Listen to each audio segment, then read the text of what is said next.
Mjambo na karibu katika taarifa yetu ya mchana wa leo kwa tarehe 8 za mwezi wa 5 mwaka 2026 kupitia Kivu News Info, sauti ya ukweli na taarifa zinazoaminika. Ni mchana mwingine wa kuletea habari muhimu kutoka Jamhuri ya Kidemokrasia ya Kongo, kanda maziwa makuu pamoja na dunia kwa ujumla. Na leo tutakuletea taarifa kuhusu hali ya usalama mashariki mwa Jamhuri ya Kidemokrasia ya Kongo, siasa, diplomasia na maendeleo ya matukio mbalimbali yanaendelea kuvuta hisia za wananchi. Tutaangazia pia juhudi za kurejesha amani nchini, mikutano ya viongozi wa kitaifa na kikanda pamoja na taarifa muhimu zinazogusa maisha ya kila siku ya wananchi. Basi endelea kubaki nasi hadi mwisho wa taarifa hii ya habari ya mchana ili upate kuelewa kwa kina matukio muhimu endelea hivi karibuni. Mimi ni Teroje Longa na ni Kivu News Info, kila siku tuendelea kuletea matangazo yetu tukiwa mashariki mwa Jamhuri ya Kidemokrasia ya Kongo. Na basi kama ndio kwa mara kwanza unakutana nasi kupitia mtandao wa YouTube, basi kabla ya chochote ningekuomba kufanya kitu kimoja. Hakikisha umesubscribe, like, comment na kushare, na kwa wengine wanasema kujabone kwa vile vile na kupartager kuendelea kusambaza habari kwa walio wengi zaidi. Basi karibu tuanze taarifa kamili ya habari. Skrini zetu zinaweza kuunganisha au kugawa. Leo hii taarifa nyingi husambaa bila kuthibitishwa kwenye mitandao ya kijamii. Uvumi, habari za uongo na maneno ya chuki vinaharibu uaminifu na kudhoofisha jamii zetu. Kabla ya kushiriki, jiulize swali rahisi: je, taarifa hii ni ya ukweli? Tuthibitishe vyanzo, tukatae upotoshaji, tuseme hapana kwa taarifa za uongo. Skrini zetu zinapaswa kuwa madaraja na si silaha. Kivu News Info inakuita kuwa na wajibikaji wa kidijitali. Pamoja tuchague umoja, ukweli na amani. Ripoti mpya ya kundi la ufuatiliaji wa hali ya usalama katika eneo la Kivu, Group Barometre Securitaire du Kivu, iliyochapishwa siku ya leo tarehe 8 Mei, imeendelea kuonyesha hali ya kusikitisha ya usalama katika mashariki mwa Jamhuri ya Kidemokrasia ya Kongo, ambako raia wengi waendelea kupoteza maisha kutokana na mashambulizi ya makundi yenye silaha. Kwa mujibu wa ripoti hiyo, kati ya tarehe 5 hadi tarehe 7 Mei mwaka 2026, jumla raia wasiopungua 46 wameuawa katika mashambulizi mbalimbali yanayodaiwa kufanywa na makundi la ADF katika maeneo tofauti ya Beni, Irumu pamoja na Mombasa. Kulingana na taarifa hiyo, eneo lililoathirika zaidi ni kijiji cha Manzamba katika wilaya ya Beni, ambako watu 22 waliuawa katika mazingira ya kutisha. Wakazi wa eneo wanasema mashambulizi yalitokea ghafla na kusababisha hofu kubwa miongoni mwa wananchi waliokuwa wakiendelea na shughuli zao za kawaida. Baadhi ya mashuhuda wanasema watu wengi walikimbia kuelekea maeneo ya karibu yenye usalama mdogo, huku familia kadhaa zikikosa mahali pa kujistiri. Wananchi wa Manzamba wanaeleza kuwa hali ya usalama inaendelea kuwa mbaya katika siku za hivi karibuni licha uwepo operesheni za kijeshi dhidi ya makundi yenye silaha. Ripoti ya Group Barometre Securitaire du Kivu inaonyesha kuwa watu wengine 6 waliuawa katika sheferi ya Walese Vukutu iliyopo katika wilaya ya Irumu mkoani Ituri. Mashambulizi haya yameongeza hofu kwa wakazi wa eneo hilo ambao kwa muda mrefu wamekabiliwa na changamoto za kiusalama zinazotokana na uwepo wa makundi ya waasi. Viongozi wa jamii katika maeneo wanaendelea kutoa wito kwa serikali kuongeza ulinzi kwa wananchi pamoja na kuimarisha ushirikiano kati ya vikosi vya usalama na wananchi ili kuzuia mashambulizi mengine yasitokee. Katika eneo la Biakato liloko katika wilaya ya Mombasa, watu 18 waliuawa katika shambulizi lingine ripotiwa ndani ya kijiji hicho siku ya 3. Wakazi wa Biakato wanasema mashambulizi hayo yamesababisha taharuki kubwa, huku baadhi ya familia zikianza kuyahama makazi yao kwa hofu ya usalama wao. Mashambulizi haya yanaendelea kuongeza idadi ya waathirika wa migogoro ya usalama mashariki mwa Kongo, ambako wananchi wamekuwa waathirika wakuu wa vurugu zinazodumu kwa miaka mingi sasa. Katika baadhi ya maeneo, shule, masoko pamoja na vituo vya afya vimeendelea kuathirika kutokana na hali ya kutokuwa na usalama. Mashirika ya kiraia pamoja na watetezi wa haki za binadamu wanaendelea kulahani mauaji hayo ya kiraia na kuitaka serikali kuchukua hatua za haraka na kali dhidi ya makundi yote yenye silaha kuendelea kusababisha mateso kwa wananchi. Baadhi ya wachambuzi wa masuala ya usalama wanaamini kuwa kuendelea kwa mashambulizi hayo kunaonyesha umuhimu wa kuimarisha operesheni za pamoja za kijeshi pamoja na kuongeza ulinzi katika vijiji vinavyokabiliwa zaidi na mashambulizi ya mara kwa mara. Wakati huo, wananchi katika maeneo yaliyoathirika waendelea kuomba msaada wa kibinadamu kutokana na hali ngumu wanazozipitia baada ya mashambulizi hayo. Wengi wameachwa bila makazi salama, huku wengine wakihitaji chakula, dawa pamoja na huduma za msingi. Hadi sasa mamlaka za kijeshi hazijatoa idadi nyingine tofauti ya waathirika wala maelezo ya kina kuhusu operesheni zinazoendelea kufanyika katika maeneo hayo. Hata hivyo, vikosi vya usalama vinaendelea na doria za pamoja na msako dhidi ya makundi yenye silaha katika maeneo mbalimbali mashariki mwa Jamhuri ya Kidemokrasia ya Kongo. Kwa sasa linaendelea kuwa wasiwasi katika baadhi ya maeneo ya Beni, Irumu na Mambasa, huku wananchi wakihitaji zaidi hatua madhubuti za kurejesha amani na usalama wa kudumu katika maeneo yao. Hali ya taharuki na hofu ilitawala hii Alhamisi tarehe 7 Mei katika kijiji cha Ntoto, makao makuu ya gavumenti ya Waloya Uroba, wilayani Walikale katika mkoa wa Kivu Kaskazini, baada ya tukio la vurugu lilohusisha mmoja wa wanamgambo wa wazalendo pamoja na raia mmoja kugeuka tukio la umwangaji damu. Kwa mujibu wa taarifa kutoka vyanzo vya ndani katika eneo hilo, tukio lilianza baada ya mabishano kati ya mzalendo huyo na raia mmoja wakati walipokuwa kinywa pombe katika kijiji kimoja cha maeneo ya biashara mjini Ntoto. Mashuhuda wanasema wawili hao walikuwa wakizungumza kawaida kabla ya hali kuanza kubadilika kutokana na mabishano yaliyoibuka ghafla. Inaeleza kuwa chini ya athari za pombe, mzalendo huyo alitoa silaha yake na kufyatua risasi dhidi ya raia huyo ambaye alikufa papo hapo. Tukio hilo lilizua hasira kali miongoni mwa wakazi wa watoto waliokuwa karibu na eneo la tukio. Baada ya kushuhudia mauaji, wananchi wenye hasira walimshambulia mzalendo huyo na hatimaye kumkata kichwa, akionyesha ghadhabu kubwa kutokana na kitendo hicho kilichopelekea kupotea kwa maisha ya raia huyo. Hali hiyo inazidi kuwa mbaya pale wazalendo wengine wa kundi la Uhuru DRC walipojaribu kuwakutanya wananchi walikuwa wamekusanyika kwa hasira. Kwa mujibu wa mashahidi, wazalendo walifyatua risasi kadhaa hewani pamoja na kuelekea katika umati ya watu ili kujaribu kudhibiti hali. Katika vurugo hizo, raia wengine alipigwa risasi kwenye jicho la kushoto na kujeruhiwa vibaya. Mara moja alikimbizwa katika kituo cha afya cha rufaa cha Ntoto kwa ajili ya kupatiwa matibabu ya dharura. Kwa mujibu wa tathmini ya awali kutoka vyanzo vya eneo hilo, watu wawili walipoteza maisha katika tukio hilo, huku mwingine mmoja akiwa amejeruhiwa vibaya. Tukio hilo linaendelea kuzua hofu kubwa miongoni mwa wananchi wa Ntoto ambao wamekuwa wakieleza wasiwasi wao kuhusu uwepo wa silaha mikononi mwa baadhi ya makundi ya wazalendo katika eneo hilo. Mbali na madhara moja kwa moja ya kibinadamu, tukio hilo pia limevuruga shughuli muhimu za elimu katika mji wa Ntoto.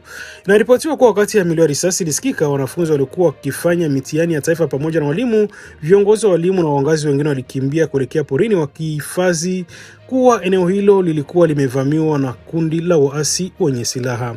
Shughuli katika kituo cha kufanyia mitihani cha examen d'etat zilisimama kwa muda, huku taharuki ikitanda katika mji mzima. Wakazi pamoja na wananchi walionekana kukimbia ovyo wakitafuta usalama wao na watoto wao. Baadhi ya mashuhuda wanasema hali ilikuwa sitofahamu kwa saa kadhaa kabla wananchi waanza kurejea taratibu mjini Ntoto mwanzoni mwa jioni siku hiyo ya Alhamisi. Vyanzo vya ndani vinaeleza kuwa miili ya watu wawili walipoteza maisha ilizikwa jioni ya siku hiyo, huku viongozi wa eneo pamoja na baadhi ya wazee wa kijamii wakijaribu kutuliza hali ya wananchi waliokuwa na hasira na hofu kubwa. Asubuhi ya leo Jumatatu tarehe 8 Mei mwaka 2016, hali tulivu wa tahadhari imeripotiwa kurejea katika mji wa Ntoto, ingawa bado kuna wasiwasi mkubwa miongoni mwa wakazi. Mkuu wa gavumenti wa muda wa Waloya Uroba, Barthelemy Mulegezi, amesema kuwa shughuli zilizokuwa zimekwama siku ya Alhamisi zimeanza kurejea taratibu asubuhi ya leo. Ameeleza kuwa wanafunzi waliohitimisha masomo yao wameanza tena kuelekea katika vituo vya mitihani vya examen d'etat, huko mamlaka za eneo hilo zikijaribu kuhakikisha usalama unaimarishwa ili kuzuia taharuki nyingine. Kiongozi wao pia ametoa wito kwa wananchi pamoja na makundi yote yenye silaha yaliyopo katika eneo hilo kujiepusha na vitendo vya uchochezi na kulinda amani katika sehemu hiyo ya wilaya ya Walikale. Wakazi watoto kwa upande wao wameendelea kuomba mamlaka husika kuchukua hatua madhubuti ili kuzuia matukio kama hayo yasijirudilie, hasa katika kipindi hiki ambacho wanafunzi wanaendelea na mitihani yao ya taifa na wananchi wanahitaji utulivu pamoja na usalama wa kudumu. Rais wa Jamhuri ya Kidemokrasia ya Kongo Felix Antoine Tshisekedi amepokea Alhamisi katika makazi yake ya Cité de l'Union Africaine mjini Kinshasa mjumbe wa ngazi ya juu kutoka Jumuiya ya Kiuchumi ya Nchi za Afrika ya Kati, katika kipindi ambacho eneo la Afrika ya Kati linaendelea kukabiliana na changamoto mbalimbali za kiusalama pamoja na juhudi za kuimarisha ushirikiano wa kikanda. Ujumbe ule unaongozwa na Lucas Abaga Chama anayehusisha pia na rais mpya wa SEAC pamoja na Maxime Nzita. Kwa mujibu wa taarifa kutoka mamlaka husika, mazungumzo yao ya viongozi hao walijikita zaidi katika masuala ya amani, usalama pamoja na kuimarisha ushirikiano wa kiuchumi kati ya nchi wanachama wa jumuiya hiyo ya kikanda. Mkutano umefanyika wakati ambako baadhi ya nchi za Afrika za Kati zinaendelea kukabiliwa na changamoto za migogoro ya silaha, hali ya kibinadamu pamoja na changamoto za maendeleo na kiuchumi.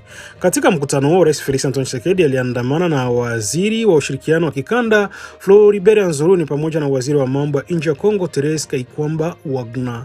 Kwa mujibu wa Wizara ya Ushirikiano wa Kikanda, ujumbe huo mjini Kinshasa ulikuwa na lengo la kuimarisha ushirikiano katika Jamhuri ya Kidemokrasia ya Kongo na taasisi mbalimbali za CAC hasa katika nyanja za uchumi, bajeti pamoja na sera za kikanda.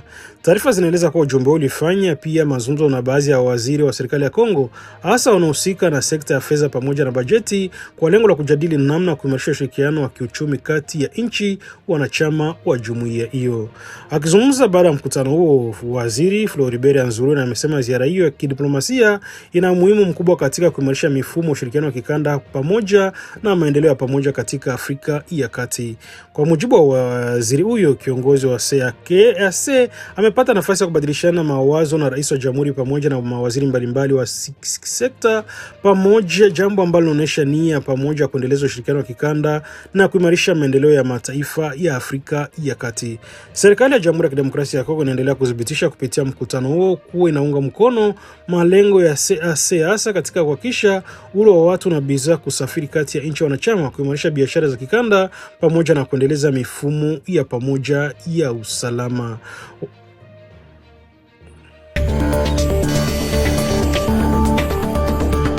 Tukiendelea kubaki huko Kinshasa, rais wa Jamhuri ya Kidemokrasia ya Kongo ameeleza matumaini yake kuhusu mafanikio ya mazungumzo ya amani yanayoendelea kati ya Kinshasa na waasi wa M23 kupitia mchakato wa Doha pamoja na mazungumzo kati ya Jamhuri ya Kidemokrasia ya Kongo na Rwanda yanaendelea chini ya mchakato wa Washington.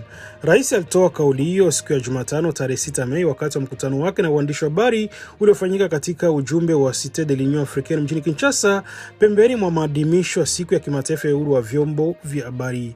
Katika mazungumzo hayo na wanahabari, mkuu huyo wa nchi alizungumzia hatua mbalimbali zilizofikiwa katika juhudi za kurejesha amani mashariki mwa Kongo, eneo ambalo linaendelea kukumbwa na mapigano muda mrefu kati ya jeshi la serikali na makundi yenye silaha. Kwa mujibu wa rais wa Jamhuri ya Kidemokrasia ya Kongo, licha changamoto zinazoendelea kujitokeza katika mazungumzo hayo, tayari kuna maendeleo muhimu yaliyofikiwa ndani ya mchakato wa Doha. Rais alisisitiza kuwa mazungumzo yanaendelea nchini Uswisi haimaanishi kuwa kuna mchakato mpya tofauti na yule wa Doha, bali ni mwendelezo wa juhudi zile zile za kutafuta suluhisho la mgogoro mashariki mwa Kongo.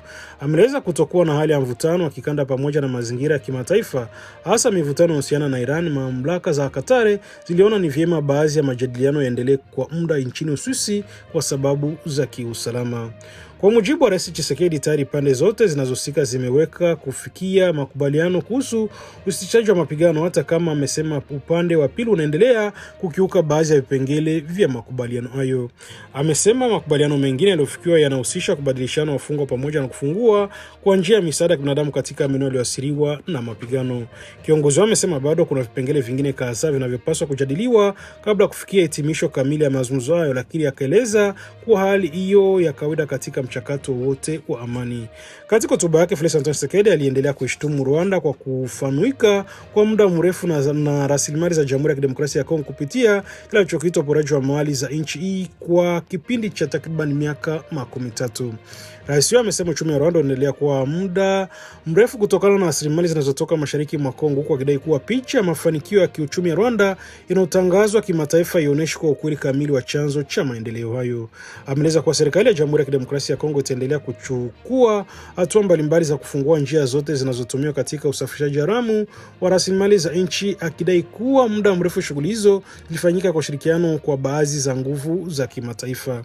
Kwa mujibu wa Rais Felix Antoine Tshisekedi, hatua hizo za kimataifa za kuzuia biashara haramu ya rasilimali za Kongo zinaanza kuathiri maslahi ya Rwanda, jambo ambalo amesema linaweza kueleza mvutano unaoendelea kushuhudiwa katika eneo hilo.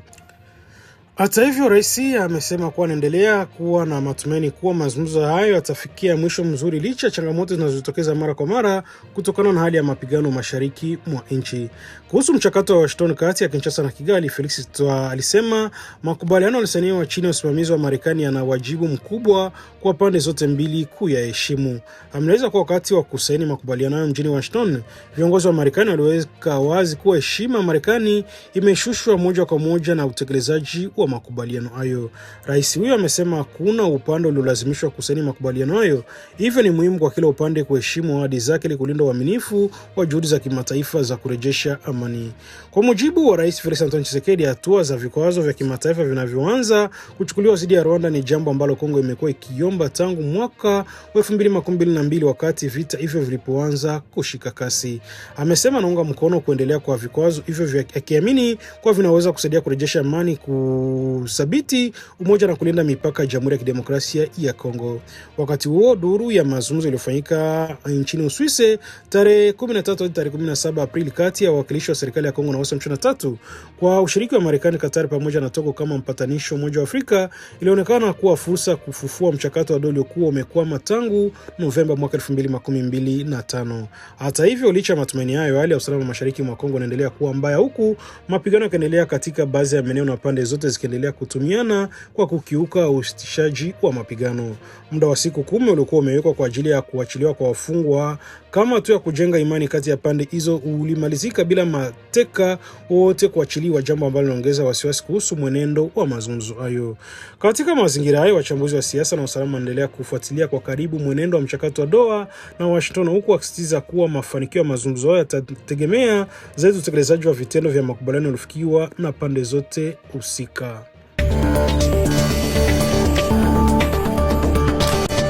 Na hivyo ndivyo ilikuwa taarifa yetu ya mchana leo kupitia Kivu News Info, ikiwa tarehe 8 za mwezi wa 5 mwaka 2026. Tulikuletea habari za kuaminika na kwa haraka na weledi kutoka ndani na nje ya Jamhuri ya Kidemokrasia ya Kongo. Basi tunaendelea kushukuru kwa kuendelea kuwa nasi kuanzia mwanzo hadi mwisho wa matangazo yetu hii. Na kabla ya kutimisha, tungeendelea kukuomba kwamba huenda hii ndio ilikuwa mara kwanza unakutana nasi kupitia mtandao wa YouTube. Basi kabla ya chochote, ningekuomba kufanya kitu kimoja. Hakikisha umesubscribe, kulike, comment na kushare, na kwa lugha nasema kujabone kwa vile na kupartager, kuendelea kusambaza habari kwa walio wengi zaidi. Na basi kama tayari utakuwa umeshafanya hivyo, acha tuendelee kusema asante sana kuchagua Kivu News Info kama kitu chako chema cha matangazo. Nia na mazoezi kila siku tunakuletea habari sahihi zenye kuaminika tena kwa muda muafaka. Hiyo basi naendelea kutuandikia na ukatujuza unatusikiliza ukiwa sehemu gani, na uende ukatuambia maoni yako aiza mapendekezo yako. Basi mimi ni Teloje Lulonga, na kwa niaba ya timu nzima ya Kivu News Info tunakutakia mchana mwema na shughuli njema, na tunani tena katika taarifa zetu za jioni kwa mapenzi ya Mwenyezi Mungu. Bye bye na chao. Skrini zetu zinaweza kuunganisha au kugawa. Leo hii taarifa nyingi husambaa bila kuthibitishwa kwenye mitandao ya kijamii. Uvumi, habari za uongo na maneno ya chuki vinaharibu uaminifu na kudhoofisha jamii zetu. Kabla ya kushiriki, jiulize swali rahisi: je, taarifa hii ni ya ukweli? Tuthibitishe vyanzo, tukatae upotoshaji, tuseme hapana kwa taarifa za uongo. Skrini zetu zinapaswa kuwa madaraja na si silaha. Kivu News Info inakuita kuwa na uwajibikaji wa kidijitali. Pamoja tuchague umoja, ukweli na amani.